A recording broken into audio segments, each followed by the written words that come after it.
Okay, so full day of eating muna tayo, no? And yan, sa video na to is papakita ko yung usual na kinakain ko sa araw-araw.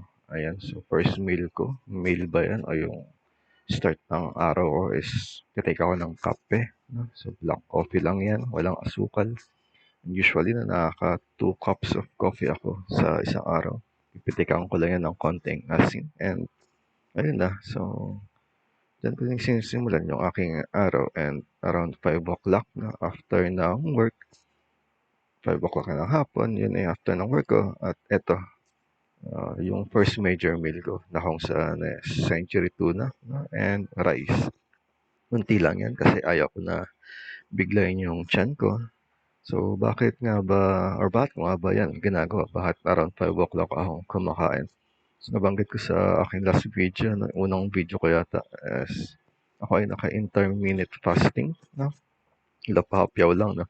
So, naka-intermittent fasting ako na kung saan yung oras ng kain ko is may time limit, no? May window ako para sa pagkain at may window na kung saan totally wala akong i-consume. Bukod sa kape at tubig lang, no? So, yun po yung intermittent fasting natin. So, by the way, is yung intermittent fasting natin is hindi siya diet, no? Yun is yung parang lifestyle siya. Na kung saan yung diet mo is pwede mo i-incorporate doon. Pwede mo siyang ihalo. Let's say, gusto mo ng mag-keto, pwede ka mag-vegan, o kung ano man yung trip mo. Pero sa case ko is ayan, normal na kain lang ng Pilipino na kung saan kanin tsaka ulam lang. Ayan. So, again, ulitin ko, no, konti lang yan kasi ayaw kong biglayin yung akin tiyan. And then, mamaya-maya yan, magpe-prepare din ako, no, ng aking merienda. Ubusin ko lang yan and around siguro 1 hour to 2 hours. Ayan, kakain ako ulit. Which is yung merienda ko nga. No? Then ang usual na merienda ko is, ayun, century tuna ulit with dalawang egg. So, piprito ko lang yan and okay na. No? It's either haluan ko lang siya ng kanin or ng tinapay. And then after that, mga around 10 to 11 o'clock ng gabi and bago matulog, ayan, kakain ako ng dinner. At yung dinner ko nga pala is, ayan, master sardines. At binigyan ako dyan ng pakbet, no? Pakbet, konting pakbet. So, why not, nilevel up ko siya. Hinaluan ko siya ng sardinas. At yan na yung aking, magiging ulam para sa aking, hapunan.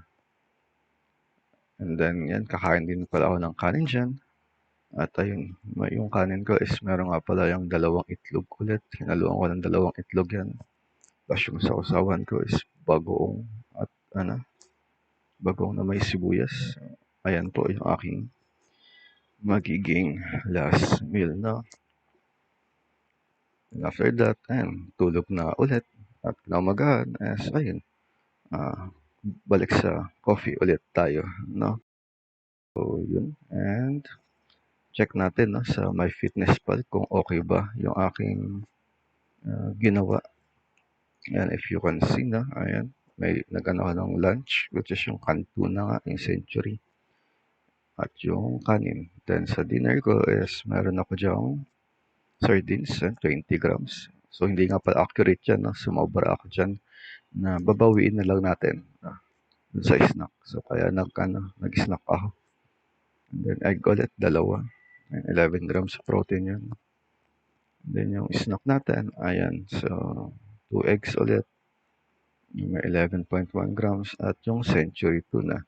So, winankan ko siya kasi nga hindi accurate yung sa MyFitnessPal ng Mega Sardines. So, if you can see, meron pa akong tarang 443 na na calories na kailangan i-consume. Usually, nauubos ko yan or nilalagay ko yan sa snacks na chicha-chicha ba.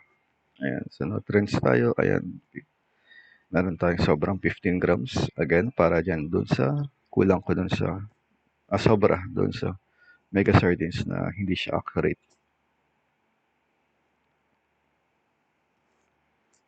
So, basically, naabot natin yung target ko na 80ish na protein. Ayan, so ayun lamang para sa video na to. And I hope na nagustuhan niyo. And thanks for watching. I hope that you like, share, and subscribe.